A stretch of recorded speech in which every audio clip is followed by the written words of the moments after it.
The views, comments, and opinions of the following program do not necessarily reflect those of Morris Media Studios, MorrisMediaLive.com, or its affiliates. Listener discretion is advised.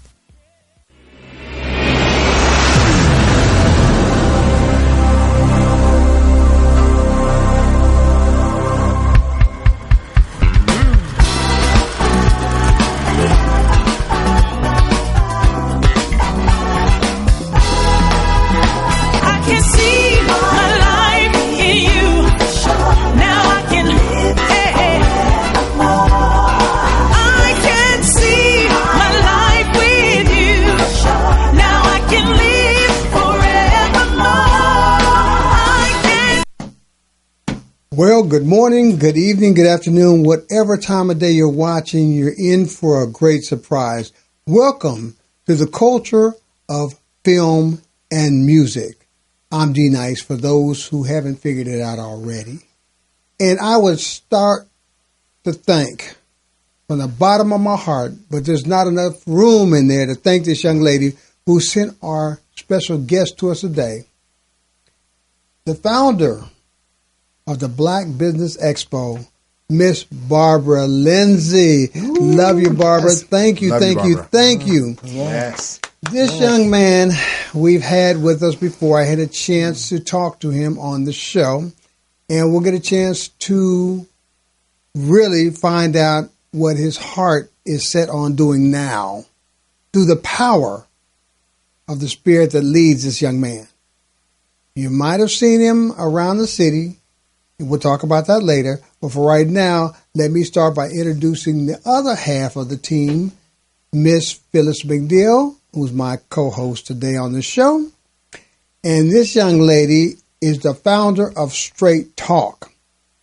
And that's what she does, Straight Talk. Because when you're working with young men that come back into society after 20 years, and some of them older, of being incarcerated, and being able to find their place in society, because there are people out there that have a heart for the soul, like this young lady, Phyllis. Phyllis has done a lot. She was an agent back in the day, and so she kept people in line, kept them straight, and helped them to straighten out. Now she's here to help us on this show to get a greater understanding of our guest today, Miss Phyllis McNeal. How are you, young lady? I'm doing fine. Good. Thank you for coming down. Appreciate you. Yes. We had a good day today. We just had a chance to just hang out all day long and see the doctors. We had, you saw Dr. J today. Yes. He does a show on our network. On Thursday, Mm-hmm. Yes. And you went and saw Sarah, too? Yes. Mm-hmm. Had a great time. I feel like I'm just 16 again. There you go. Right. We're going to take that. Okay. All right. Speak those things as if they were. Oh, yeah. And they will be, right? They're coming down. Look out. They even got a little taller since the last time I was on the show. Oh, my God. I'm telling you, I was wondering what happened. I thought I was shrinking. Yeah. But it's a good thing. So today we're going to bring in this young man. And this young man, I had a chance to follow his career since he came a few years back to our television show that we do in West Hollywood on the Wednesdays. And I'm going to read a little of his bio. And I'm even using his iPad. Not that we're advertising the iPad, but I would love to. Man, I like this. Look how big it is. It looks like a big screen television. Oh, yeah, it's nice. So Cleon Joseph is the CEO of CJ's Functional Fitness. He is a premier fitness coach in Los Angeles with almost 30 years of fitness and martial arts training. You can tell. He has multiple fitness certifications from the National Academy of Sports Medicine. He is also a 22-year law enforcement veteran in Los Angeles. So if any of you have seen him in the squad car getting stopped by the brother, then you would know him from there. All good. And recently accepted a role as a supervisor for his department's self-defense and fitness unit.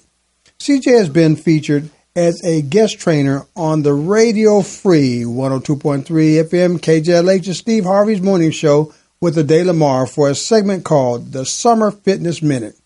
KTLA Channel 5 with Gail on the Go, KCBS, KCAL 9 for South LA's Get Fit, and the Word Network. CJ has worked tirelessly with nonprofit organizations like the Center for Lupus Care, the American Heart Association, the American Diabetes Association, and Special Needs Network to further spread the message of wellness all over Southern California and abroad. along with his own community program, Battle of the Bulls, LA. Motivational speaking engagements and workshops on wellness. Ladies and gentlemen, help me welcome Mr. CJ. CJ, thanks for coming, man. Thank you. And reading all that, all I have to say is God is good. Yes, he is. Won't he do it? Use your monitor, your TV. Trust me, I need it too. The bigger the iPad, the bigger the eyes. There Yes. you go. Yeah. So man, when we last talked, you were involved with a few projects. One of them was a book. Yes. And it was a great read. It's a great title. It says what we need to be doing in structuring our day-to-day life. Absolutely. Because as a believer, I am so tired, for one. I'm sure there's others out there that can, echo my sentiments. We're so tired of people living that lie. Let me put it that way, living the lie. Mm-hmm. Having the form of godliness, but there's nothing in their walk, their talk that proves that they know anything about Absolutely. the word. Yeah. So it's good to find somebody, man, that's going to say, okay, you know what, this is what the word says, and this is what I have to say about what the word has given me to be able to break it down on a day-to-day scenario. You know, what I want to say is that life doesn't get real until you give it to God. Wow. And you just talked about people walking the walk and talking the talk. Mm-hmm. My walk didn't even have legitimacy until I gave it to God. Mm-hmm. And again, writing this book, Navigating Through the Valleys of Success, it was supposed to be a fitness book. I was supposed to show you how to get a six-pack. I was showing you how to get pickling pecs and put more hair on your chest. Yeah. Oh, yeah. But it was around the time where my father had passed away, Milton Joseph, rest in peace. And he was my ultimate mentor. And as I started typing how to get muscles, it's like his hands took over my hands and says, no, you need to tell a different story. You need to tell them how faith got you to this point. Okay. And you need to speak to young entrepreneurs, because my father was an entrepreneur, and that spirit his DNA was implanted in me. That was something that I ran from earlier, but it eventually kicked in. And here we are today with Navigating Through the Valleys of Success, Perspective and Perseverance. Yep. I love it. Now, let me ask you a question, because this is on my mind. I'm around a lot of people that are in law enforcement. Okay, and my friend Patty Titus, who's a judge that's with me on Toastmasters, she'll be coming in. We're going to start a Toastmasters, program in a couple. But the people that I know that are actually walking the walk, I see how much of a struggle it can be having to juggle the workplace madness or darkness, so to speak, and still be able to shine that light. You know, I'll use a coin or phrase from my twin brother, Dion Joseph. You got to be a light in dark places. And that doesn't mean the streets. I mean, that's a given. I mean, there are plenty of good people, but then we walk in those dark places, and you got to be the light there. But sometimes you have to be the light in your own workplace, and some people may not understand that walk, how you hold your integrity, but it radiates, it permeates. And eventually, if you have a long-standing career, that will blend in with people, and everybody gets better around you. That's the goal. That's God. That's how God works. Exactly. Because I know some of my military partners that have gotten out after a few years. When I say a few years, I mean they're retired. They have never been the same from the moment they went in. There's something that changes you in a scenario of a war zone. Now, both of you have been in war zones, being that you're public servants. Oh, man. Public servants. Yeah. There's got to be a point to where it's got to be like you feel like that wave is rushing over you, because I know that there's a tendency to be around people who don't share your same beliefs, that may look at, Black lives not mattering, or this may not matter, or this is good according to the colors of the badge or whatever. And it may not seem right to us. It may not seem right to you. But to some of your people that you work with, it may be all right with them. Right. And being able to balance that and stay sane and put as much time in to where you're about to retire in a couple of years. I got a few years left, God willing. And you retired already. Yeah, I'm going on 10 years this I'm month. saying it must have been a challenge, guys. And so for those out there listening that are on that level, speak to them that's going through that struggle. Well, I want to have, when we talk about this stage in my life in law enforcement, I used to be a recruiter. And my selling point, and forgive me, City of Los Angeles, was not the company line. the way I sold my department in recruiting African Americans, because we had a resistance of African American. We put peer pressure on ourselves not to join the job, was telling them the truth. Painting this job as just that, a job. My running line is, if you're a good janitor, you're going to be a good police officer. There's no difference, you know. Right. And that's not tarnishing what we do. It's an honorable profession. But you are who you are. You don't drink the Kool-Aid before you get in. The ones that do are the ones that that is projecting we're having problems with, you know. But the ones that remain themselves and know that, hey, I was a good person before the badge. You're generally going to be a good person after the badge. Okay. And the hardest thing nowadays in the YouTube social media generation is like one video loops 5,000 times. And then all of a sudden, all police are bad. You know? Right. You know, and I don't say names and other radio hosts, but there was a very, I wouldn't say a very moderate radio host that I love listening to, you know, and I watched her be of someone from the center in the middle, like, you know, hey, you know, we take it case by case. We see, you know, bad police officers. We need to respond case by case. Right.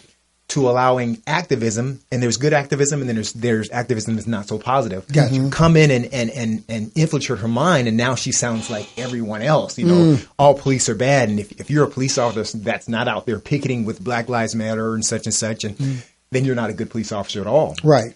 But I posed this question, and this is our walk. Okay. Because I know you walked with a lot of probationers, and you know, Parole.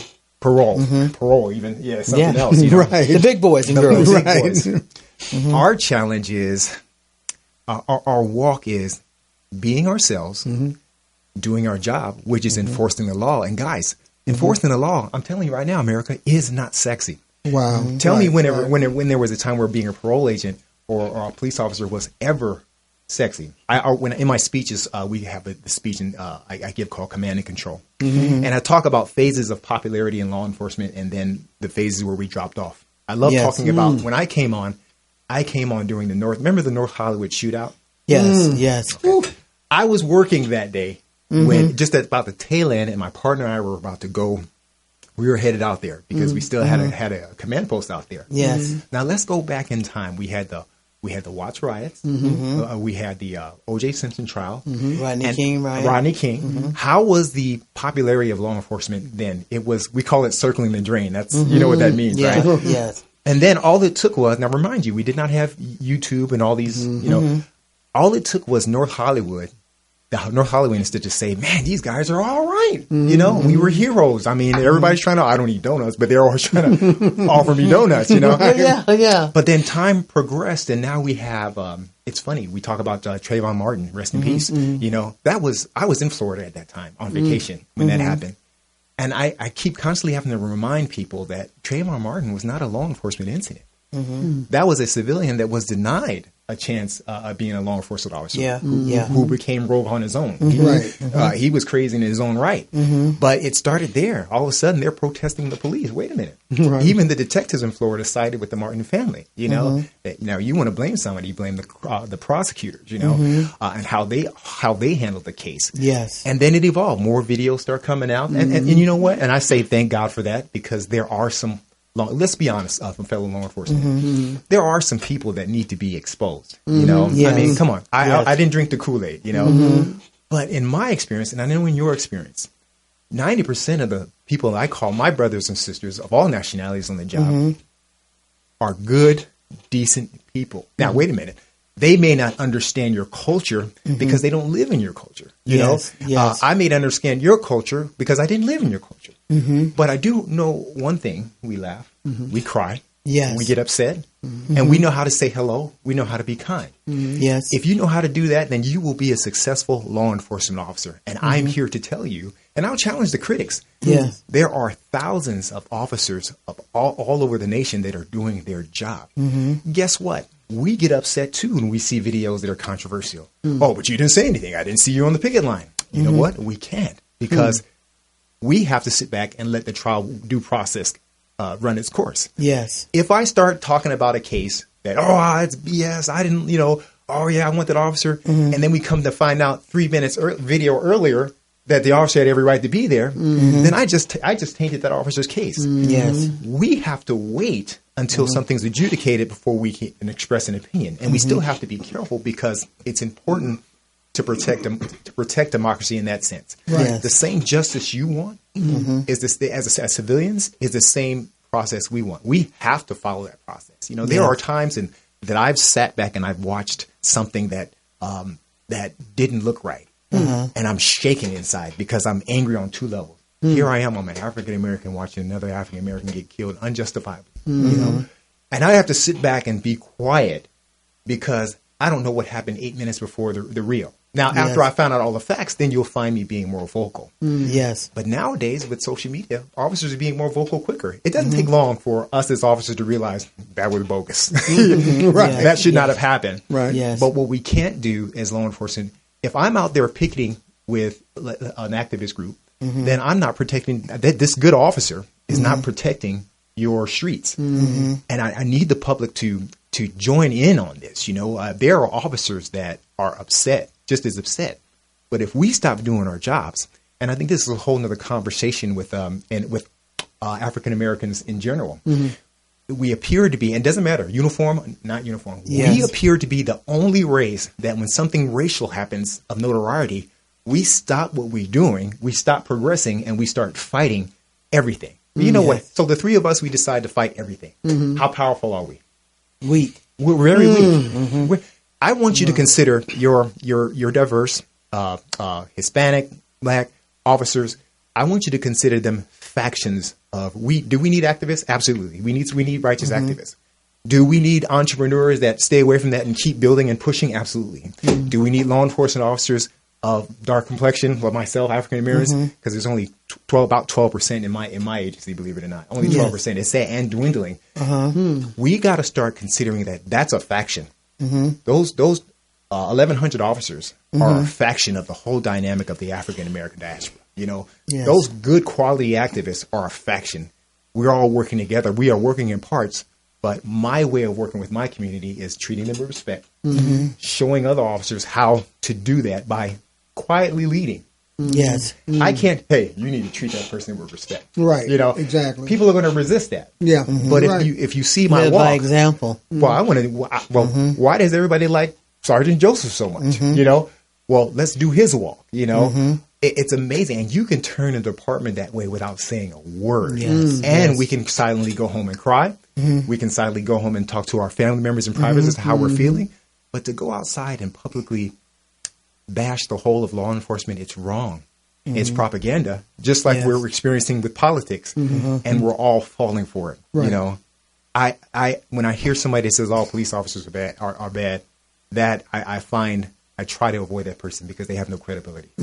You can't walk the face of the planet and say you don't know an Officer Jones or an Officer Thomas that didn't give you a ticket that day, that was there when you were about to get shot. And just the fact that car was right there, that drive-by didn't happen. You know?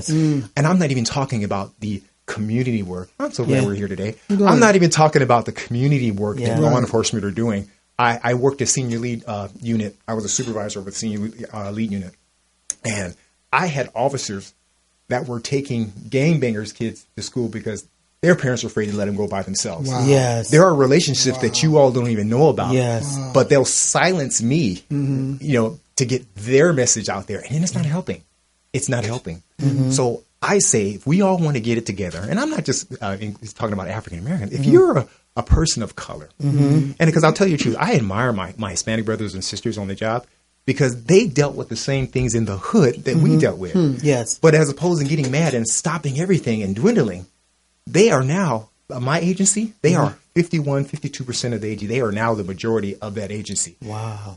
Isn't that what we used to do? Whenever there was a fight to fight, I call it, I don't mean a negative way because it can be used as a negative word. We infiltrated, you know. When are we going to get upset and infiltrate the system with get 20% of Africans? Let's show them how it's done, you know, and that's not a negative, you know.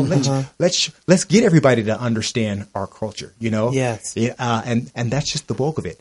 These are the times that we're living in, and if we don't get it together and forget your politics, I do believe some of these activists need to kind of work with these officers, and I do believe some of our officers stop being so resistant. Let's listen, even though we're hearing something we don't like.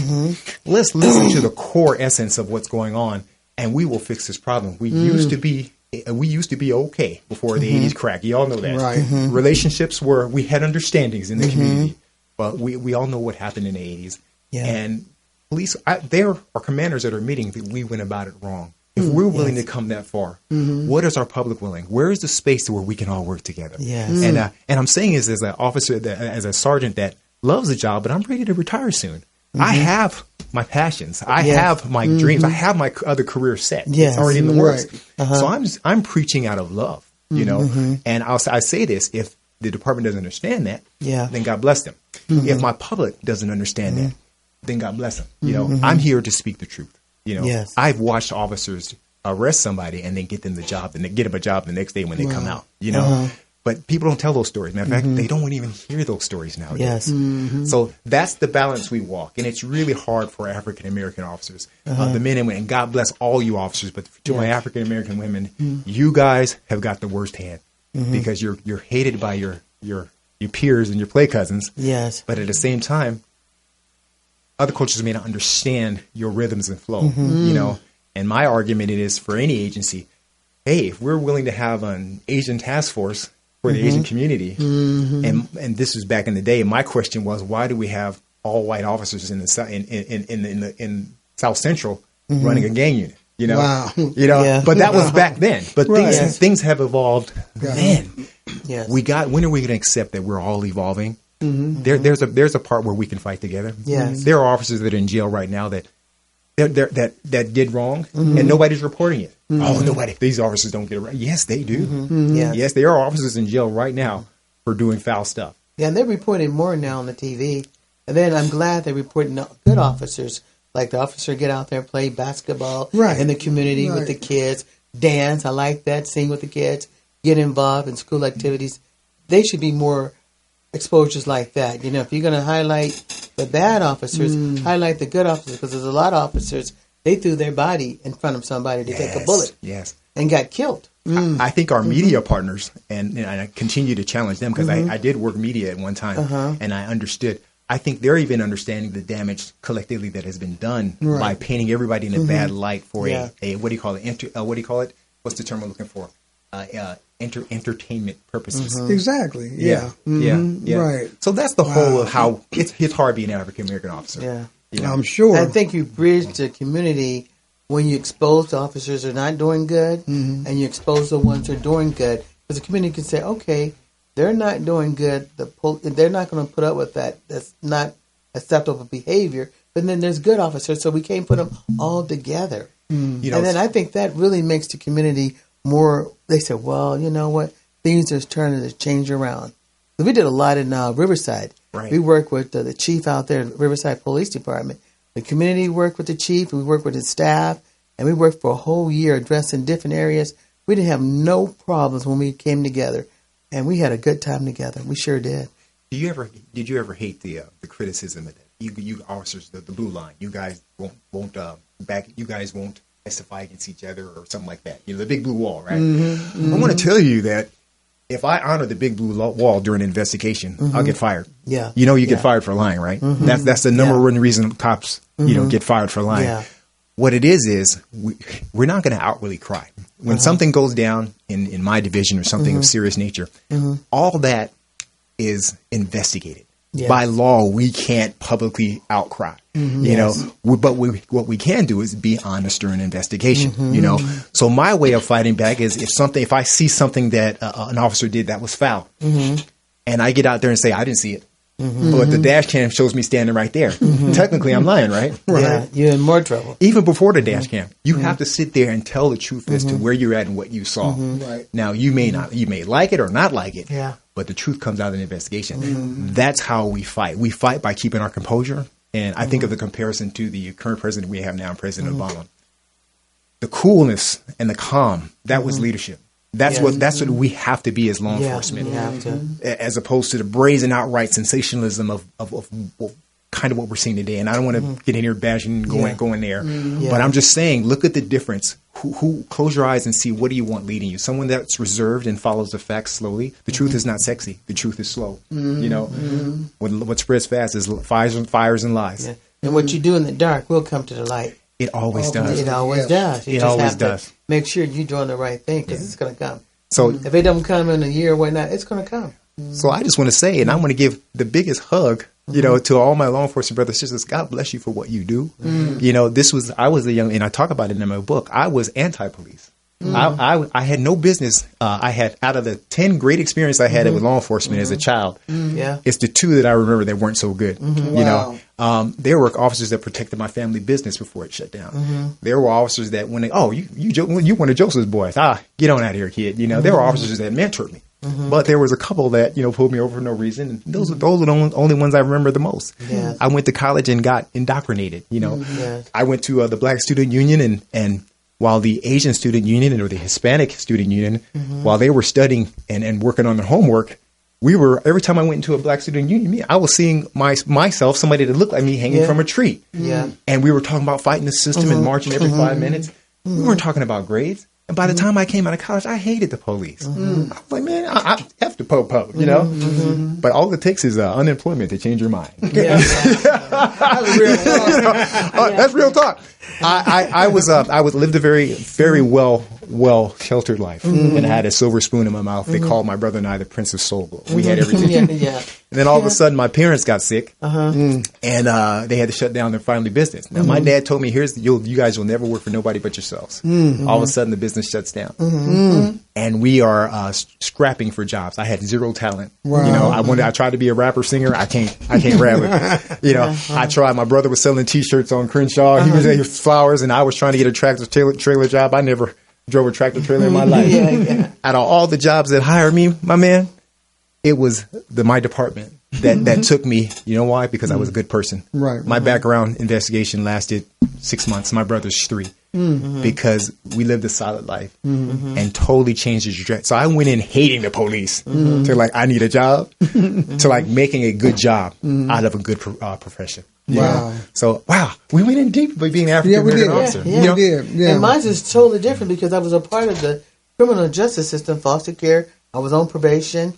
And I tell everybody, if I hadn't listened, I wouldn't have retired. I would have been still a client in the criminal justice system versus retiring from the criminal justice system. Come on now. So I went the other way, and I liked my probation officer, so I wanted to become a probation officer. But God blessed me abundantly because I became a parole officer. There you go. I didn't know nothing about parole, but I was going to find out sooner or later because of my behavior.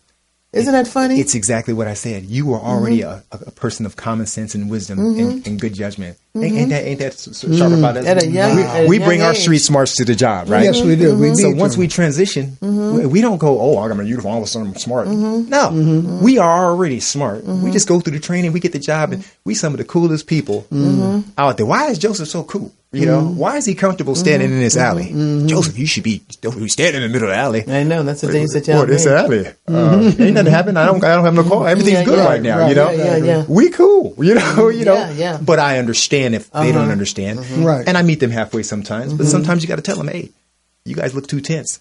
There's no community member that's going to talk to you today the way we're carrying on right now. Man, relax your stance. Unfold your arms, man. Come with open arms and you'll be surprised.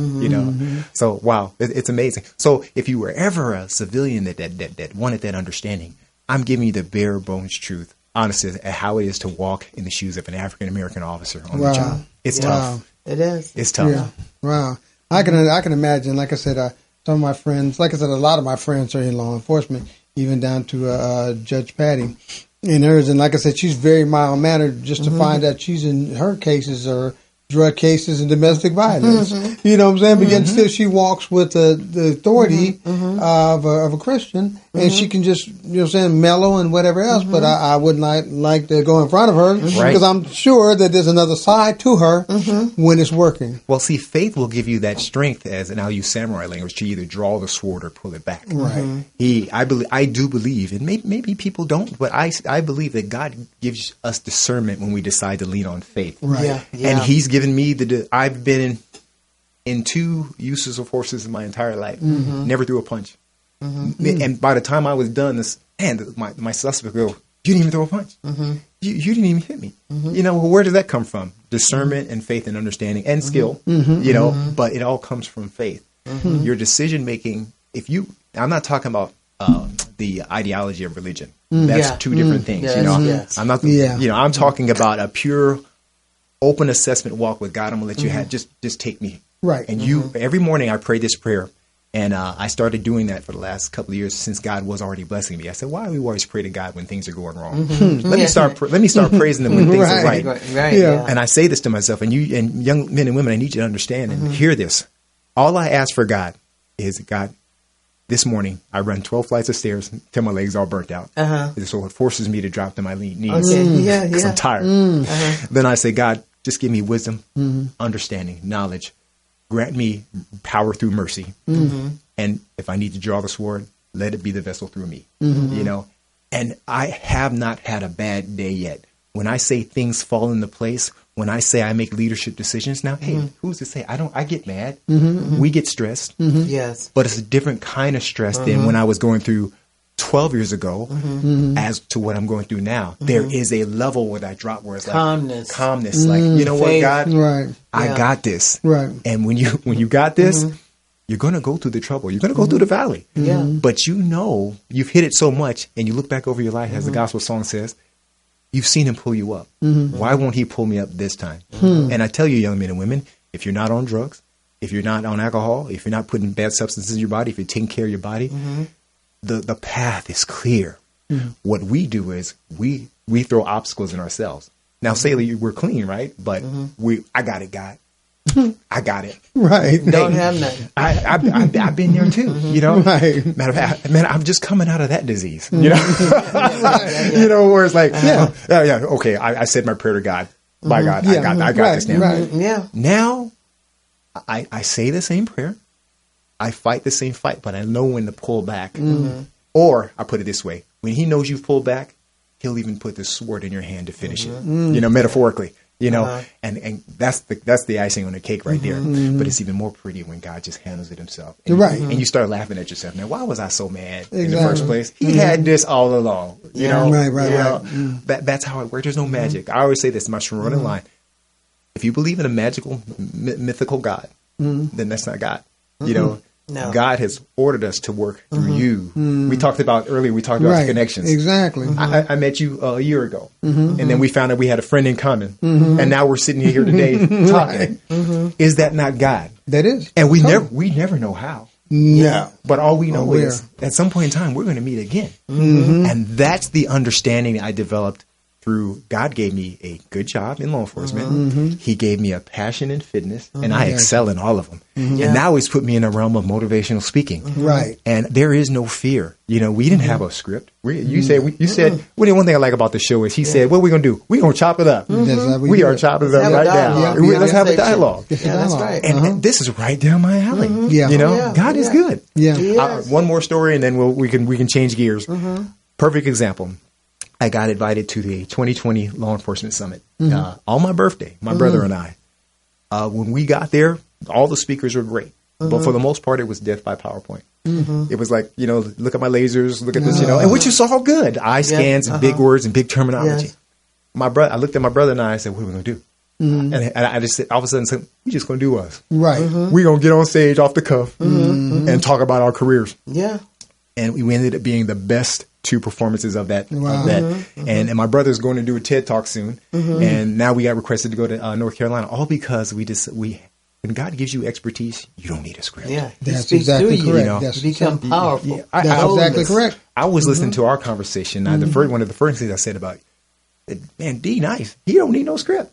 He was talking about how, but that's age and wisdom and trusting God. You know, you were talking about your journey, your change, your health change. You know, and that's what I mastered. Everything else is just grateful. a blessing. You know, I mean, you talked about being at one point stage in your life where you needed this, that, and the other, and now you're down to nothing. Ain't that God? That's nobody but God. You know, it's not me. And He connects the dot and put people in my life. Some people are in there for a season. Some people in there for a short season. Some people in there for a long time. I am so ever grateful. You know, some people there to just get in the way. He gave me that final one. To keep you on your knees. Lord, help me not to kill this person. I say, God gives me discernment. He gives me good discernment. I see the red flag. When I see the red flag, you know what? I don't have time. Right. But the get in the way is the part that makes you stronger. Yes, it does. Because we get ego. God's been doing it so much, and we pick up the golden calf and we're good, right? We're walking in the wilderness, everything's all right. And then he needs that obstacle to let you know that I'm still here. You know, and now are you going to trust me enough? Like we talked about earlier. Are you going to trust me enough to get through it? You know? And our friend in common, Barbara Lindsay, another mentor that I've been blessed to be a part of this upcoming event. And we'll talk about that later. But now you've walked in my shoes. I love it. So let's shift the reels for a minute. Okay, so that's the job over there. Now let's go into the passion aspect, because everybody got their passions. I see you got a book in front of you. Let's talk about the little inspiration of the book and what's in the book that can help us on a daily road. This book is, I want to say that I wrote the book, and I did. But I think this is my dad writing the book through me. My dad was my ultimate mentor, and I didn't know it, and I didn't appreciate it till way late in life. I ran from success because in the 90s, I watched my family business go kaput. You know, I watched my mom and dad literally get sick. I watched dad go from a millionaire to almost homeless. And the first thing I said was, I never want to be an entrepreneur. I let me just get this job working UPS or whoever hires me, and I will accept mediocrity. And I did. And not saying that having a career in law enforcement was mediocre, because it taught me, it added to the value of who I am. Thank God. Thank you, God. What had happened was, as we say here, I started working for about 2 or 3 years on a job, and I ran into a toxic work environment. We call HR calls it a hostile work environment situation. And that was, it was in my belief, and I talk about it more in depth, that darned if you do, darned if you don't. If I showcase my abilities, I'm a show off. If I don't showcase my abilities as a self-defense instructor, then I'm selfish. I couldn't win for losing. It got so bad to the point where I was removed, and the book's going to tell you how I got removed. It was janky how I got removed, and they even brought my system of training in after they removed me. That's how cold-blooded it is. But you have to read the book to see. So what it got to a point where it's like, wait a minute, this work stuff is for the birds. And I don't mean that negatively. I just mean that something inside of my dad was talking to me. Oh, how about that entrepreneurial lifestyle, right? Turns out that my dad worked for the post office for 20 years, and he was going to do something similar before he started owning laundromats and doing construction. The problem with my dad was he did anything and everything. And he took a lot of risk, you know? So what happened to me was, it slowly, that DNA started building in me, and I said, Lord, what is the passion? Well, I was always a bodybuilder. I was always lifting weights. And I think God, sometimes he takes the lane that you're in and he goes, pow, that's what I'm going to use. Because I didn't know it, but in the gym back in the day when I was 230 pounds and rippling, and I used to be huge, people would draw to me, you know, and I think God goes, that's it. But the how. At the time, I even almost stopped believing in God, period. God doesn't leave us, we leave him. Okay? So I left him to a point where it had to take other people to let me know that he was still thinking about me. And by that time, I was begging to hear from him. And I was in that valley to where it was like, how do you say? I didn't want to like kill myself or anything like that. But I wish God would take me out. God, I'm standing in the middle of the street. Please, somebody do a drive-out on me. I give up, God. It went from that to hearing one of the biggest words that changed the trajectory of my life. And it was at a sermon, chapter 11. Which I will only say the word, but you have to read how we get the word. Where I'm sitting in church, which I had left for years, and I decided to sit in church. And all of a sudden, I heard one word that changed my life. And it was not what you think. It wasn't name it, claim it, blab it, grab it. It wasn't if you believe in him, you'll succeed. It wasn't I believe the children are our future. Guess what the word was, y'all? Wait. Wait and have patience. Now, when I heard the word, and I get goosebumps thinking about it today, I said, oh my God. I was crying. I don't cry in church. If you guys catch me catching the Holy Ghost in church like that, shoot me, because I'm a warrior. You know, for the first time, tears just flowing. I literally fell into my wife's arms, and because I can't give it all away, but that was the change in my life. So I said, "Okay, God, I'm waiting. Now, when am I going to hear from you?" So He sends these angels in the form of humans, messengers, to tell me I used to think he would talk to me with like a quiet whisper, and he stopped because I left him, or he still wouldn't. So he kept sending human beings to let me know this is what I want you to do. Now these are people that didn't know me. Wow. Yeah, but for some reason I had a dream about you. Right. And this is what he wants you to do. And I said, okay, God, and that's all I needed. Okay, I didn't hear the wind blow. The clouds didn't part. Yeah. So I knew he gave me the gift of fitness. And for my young men and women who are entrepreneurs, I'm telling you, he gave me a set of rules. He gave me a set of rules, and he would bless me forever in my endeavors, And, I'm just going to put it right out there. Keep your PP in your pants. Okay. That's right. Don't crap. That was number one lesson. Why would that would be the first thing an angel would tell me, or a human angel would tell me? Because he knows I was in a profession of personal training where that can happen. Yeah. Do you understand? Right. Yeah. Boundaries. You got to set boundaries. So I never violated that. So the blessings just kept flowing. How it shows how I got in the KTLA and KJLH. It shows how those relationships started because I trusted in him. There are moments in the book where I will walk you how you can see how God just drops the dominoes on you. And it's like, and the enemies, they disperse. Or they have to wait on the outside until God allows them to challenge you again. Yeah. So that's how I discovered my passion for fitness. And he's never taken that away. But here's what I want all you other youngsters to know is that your passion is your platform for other things. Okay?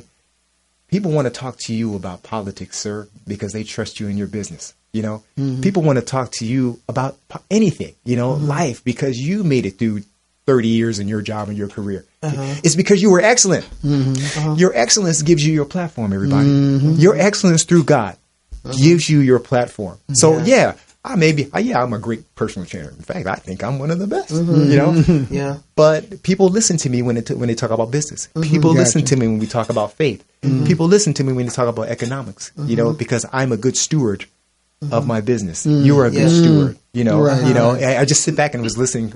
I'm sitting here in awe, just staring at him like, wow, he's just saying all this great stuff. It ain't nothing new. It's God. Right. Yeah, that's It's right. God.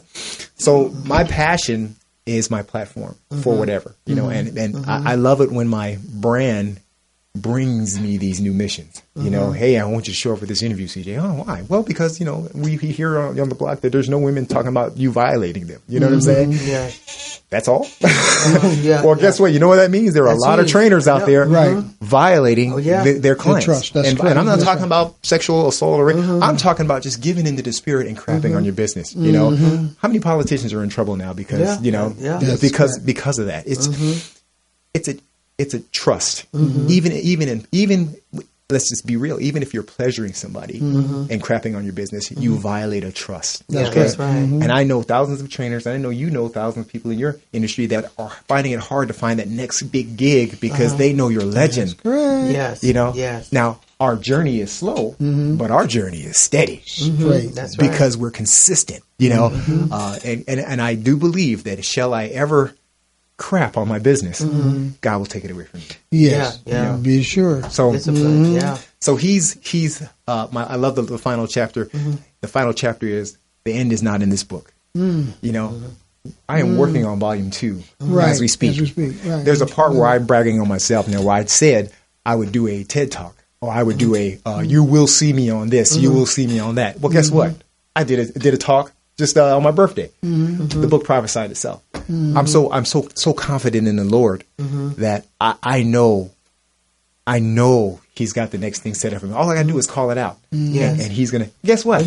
I'm on a talk show now, right? I called it out. The gifts will make room for you. He'll make room for you. He's giving it to us for a reason. Now we've got the book out the way. We've got the law enforcement, the job out the way. Now let's talk a little bit about the business of what's going to happen on Sunday. Okay, now this is big, right? Yes, Now I met Barbara through my relationships. She had been following my fitness career, and she's like, I see you at different events. I love you, and you bring your family out to work with you. You're always with your family. I've been seeing you at the women's forum. I've been watching you.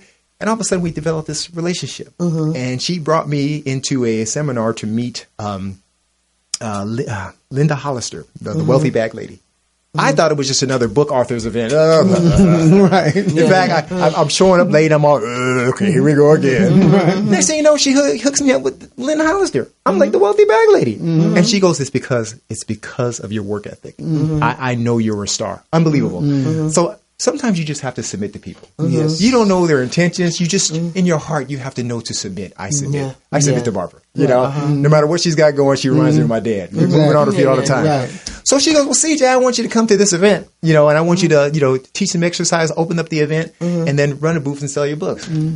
Wow, won't he do it? I'm like, okay, wow. Yeah. So, I mean, let's get this out the way. I mean, it's like you want to get it's called the holiday magic. You want to get your pamper on. Now, remember, like you said, she is the founder of the Black Business Expo. Oh, yeah. And I remember the Black Business Expo in the 90s. I do, too. Do you remember her? Everybody. Oh, yeah. Everybody. Yeah. And we're our own worst enemies sometimes, you know. And now I think she brought it back in a more creative way. A more functional way. Right. I'm CJ of CJ's Functional Fitness, right? I love being functional. So at the Westin, it's going to be December 8th, this Sunday, from 11 to 4. What it is the celebration of entrepreneurs. And the only way we as entrepreneurs can celebrate is to showcase what we are. You know, right. You're going to have entrepreneurs giving 40% discounts as to what they do just to showcase. You guys are going to have a pampering. There's going to be DJs. There's going to be entertainment. And it's going to be more interactive than what it was. Even though the 90s was interactive because you had music and guests, like you get a chance to interact. You want your eyebrows done? You got that. You want a spa massage? Right. That's going to be there. You want a good looking DJ? You got it. You know, this is primarily for women to come in and pamper themselves, but also showcase the Black businesses that are around and let them showcase what they do. Yes. Even CJ will have some boot camp discounts, you know. There you go. And also, you know, as an author, I'll be selling my books for autographed copies. But just be prepared for a spectacular event. You know, if you are bring your daughters. Oh, you know, yes. And men, you're not excluded. You know, be a supportive father to your daughters to show them what strong businesswomen are like. You know, that's what this is all about. You know, so it's mainly a spa, take care of yourself day. You know, I usually sit in the car while my wife's getting her nails done because you know us men, we can't sit there for too long. But guess what? Hey, if I'm not massaging enough, go on and get your massage or whatever business. Yeah. Right. That's what this day is for. Right. You know, and you can also support. Now, this is the most important part, and we can't. And I know it's cliche. We have to support. And when I say support, I mean, now I've been blessed. I'm a victim of great support from my people. You know, I didn't call my business a Black business per se. I want everybody. In fact, I laughed at one of my partners in the book. I said, "Hey, how do you get white clients?" You know, because they all had the money at the time, right? Right. But God has blessed me with people and shown me people of all nationalities. You know, but I'm proud to say that 80%, and I didn't mean it that way per se. My clientele is African American, and they're successful. I'm blessing them. They're blessing me with their knowledge. And I'm getting sprinkles of other things as it should be. But you can't tell me that we're a messed up society. You can't tell me that my people are messed up. Because in my gym, I see nothing but excellence. I'm learning, I'm living, I'm breathing, I'm watching excellence. I'm finding mentors all over the place by mentoring and partnering wisdom to other people. Right. So you don't want to miss this. December 8th, 11 to 4 p.m. Holiday magic. Man, Shopaganza. I mean, come on. Only women can come up with stuff like this. Shopaganza, you know, because y'all like to shop. You know, massages. I mean, and the best in Black business, come support. And you don't have to be African American to support. Listen, when I go to a luau, I'm supporting my Hawaiian brothers and sisters. When I'm going to, you know, a fiesta, I'm right there. So why should we be ashamed of not saying, hey, come celebrate what we are about? That's how we all come together. That's how we all come together. So, I mean, hey, the holiday magic. It's a spectacular experience. I love it. She's so clever with the words. Yes, she is, isn't she? Come down and support this business. This is going to, as this grows, this is the 11th annual one. This lady's a trooper. And she reminds shades of my father, you know, which means shades of greatness, Barbara. Right. You know, so I found a new mentor and friend. And you know, and finding new friends and connection. Right, you all are brilliant. You know, come on. But that's what Barbara's all about. She called me up and she said, "Guess what? It's going to be at the Westin in Los Angeles. Let me give you the address, guys. 5400 West Century Boulevard, LA. For those that use Waze, 90045 is the zip code. Okay, it's local. It's right here in Los Angeles, guys. Right. Y'all know what a Weston is. You know, we had our little palms, and you know what I'm saying. Century, right over La Cienega. Was it La Cienega? Yeah, Century, right across the street from McDonald's. McDonald's, right there. Everybody knows what McDonald's is on Century for playing. They know. They know. She's even made it local for the whole community to come out. So all you have to do is show up, not just support, benefit. Yeah, exactly. You will benefit. You will come out with something. If not something material, something of mentor, because I'm darn sure going to be, God willing, be at my booth mentoring and imparting wisdom, you know, as I'm promoting, you know, because that's what God has ordained us to do, you know. That's right. And if it wasn't for our black businesses, like this young lady here, the poetess, and where she's at right now, and we go way back. And like I said, I've been running so hard and keeping in the grind so much. I lost track on her. She's been here in our community all the time doing the thing. And like her, Wes, and the others that know her, and they know she's been here and doing she's so sweet and humble. She is such a faithful. sweetheart. She is so humble. She loves and she's got a people. great team around her. Dude, Great on some of the others. She got a great, I'm telling you, nice, beautiful set, location. It is a beautiful Look at that. spot. Support. You know? It's a beautiful, so support this sister here. She's gonna start kicking off some stuff for you guys on Sundays. I'm telling you, man, it's gonna be all in there like Prego. So you need to come down to 4309. She has open houses where she teaches you how to start a blog, how to monetize. I'm telling you, there's so much wisdom in this young lady. And like I said, everybody knows her dad. You know what I'm saying? Johnny Morris, who is engineered for everybody and everything, you know what I'm saying? And built the Gorge station here. And this is what's happening. That's why we were here, because God puts together the people at the right time for kingdom building. You got to be a part of this team, and you got to be a part of this event on Sunday, and we'll be there. We'll be glad to shake hands, and you'll get a chance to see us, and you might even get me behind the turntables. That's what I'm hearing. I'm hearing that they're gonna want me to do some turning. I've been waiting to experience that, so, Mr. D. Nice. Yeah, you got to definitely come out and see Morris Media. You can see the shows live. You know, come on, be a part of supporting your black businesses, because it's not a black thing anymore. You know what I'm saying? It's a real thing. All right, if I plug it's a family thing. Can I plug my black business? Yeah, plug. You better plug it. I am CJ. I'm CJ's Functional Fitness, where you don't have to be a fighter to feel like one. So let's train. You want to train with CJ? Go to www.cjffla.com. That's FF as in funky.com. If you're into a good read, get my book, Navigating Through the Valleys of Success, A Perspective and Perseverance. It will change your life. I put you in my shoes as an entrepreneur. You might have been in those walls. Get this book. Amazon, I can autograph it personally at the holiday event, December 8th. And you can meet me and my family. Great stories that help you get out of those bonds.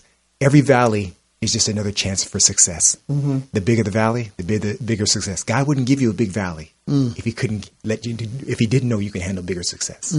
Boom. Is that a plug or what? It is. And nutrition, you work with nutrition too. Yes, I do nutrition. We do weight loss plans. We now have raw food seminars once a month in my studio. Henry Chukwura, Fit Dreams. And we also have a community program.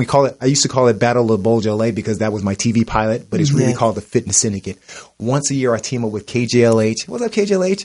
And we get 10 people from the community from all walks of life. Why do you deserve a fitness makeover? And we bring them in and we change their life. Why? Not for our benefit. We all do this for free. Right. Yeah. We want them to become force multipliers in their communities. We challenge them to be disciples for their community when it's done. I think we've trained over 50 already. And they're still coming back talking about how they've made positive changes in their lives. That's God right there. Right. Yes, it is. That's God right. It's going to come back to me some kind of way. I don't know. Well, yeah, sure will. But I know one thing. God is good. He's real and he's good. Right. But he's real and he's good through you, through me. If we don't take the steps, he doesn't move. Yeah. He doesn't deny himself. Our job is to lift him up. People think it's so hard to follow God. He said all I got to do is lift him up and he'll draw all men unto him. That's it. So if I want to reach people, all I got to do is put him first in my life and lift him up to me. Miss Phyllis, holler at us and let us know where we can contact you. Dragon Slayer. Well, yeah, I am the founder of the Straight Talk program. Why they call you the Dragon Slayer? Because you know what? I have had some hard times as a kid and as an adult, and I stand. I don't let Praise God. I just, I sling my dragons, and I have to overcome a lot myself. And sometimes I was my worst enemies until I found my best friend. He's always been in my heart, but I haven't been there, but I'm full time now. I'm so grateful. But I am the founder of the Straight Talk program, Prevention Intervention program. I take care of the youth and adults. Amen. And if you're looking for me, call me at 951-272-5747. Go to my website, and my website is Straight Talk Heals, HEALS.org. Okay? Okay, we love it. Okay. And we thank you guys for showing up and showing out. We also thank you guys for allowing us into your living room, bedroom, wherever you got us coming into. Just listen, because there is so much white noise around us every day. Yeah. And we don't understand. If you don't understand what white noise is and explaining it to somebody, watch television until your television set goes off early in the morning, 2 or 3 or 4 o'clock in the morning, when the signal ceases to go on. That doesn't mean that the station is not running behind the scenes, but they have ended their broadcasting day. Okay? And you see that snow come across your screen, and you hear that sound that goes around it that just hisses and makes all that noise. That's the white noise. And there's a tendency for us to get caught up in that white noise because it's hypnotic. When you hear that stuff around you, whether it be in the form of dissidence, if it be in the form of confusion, you know what I'm saying? Wherever there's confusion, there's no good work. So we get caught up in that humdrum, and we can also get hypnotized. It's hypnotic. I'm not going to deny that it's hypnotic. Depression is hypnotic too. Amen. Finding that way out of it can be cumbersome unless you know that you're not fighting it alone. And the only way you know that you're not fighting alone is to accept the greater force in you. It is not the Jedi.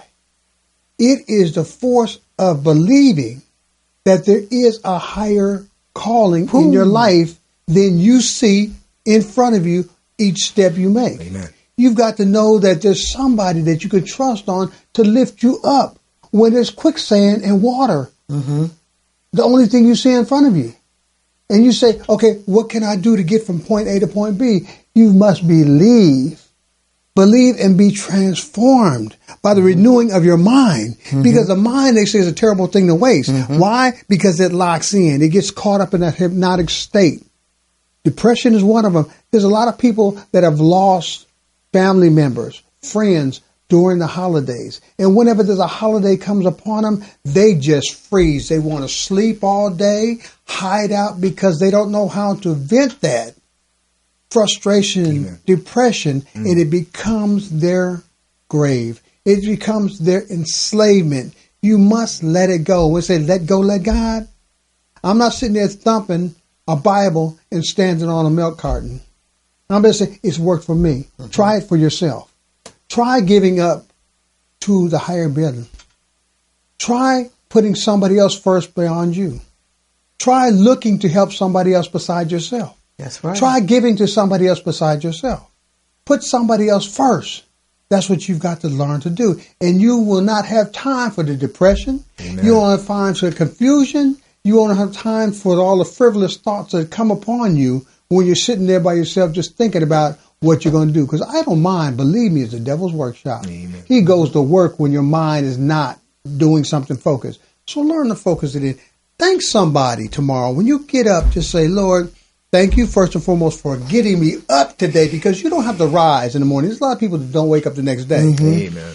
And so if he gives you the wherewithal to get up, then make your life a blessing to somebody else. And believe me, it'll come back to you. And like I say, man, I'd like to say, man, we're here for you.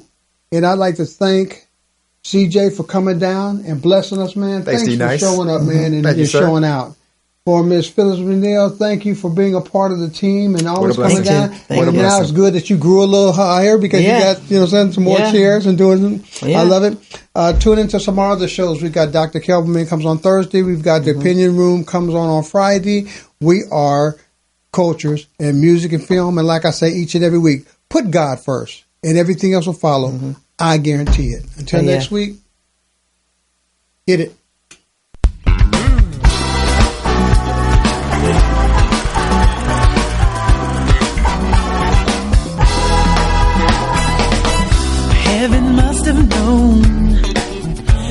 this day will surely come along. Has some angels watching me to make sure that I fulfill my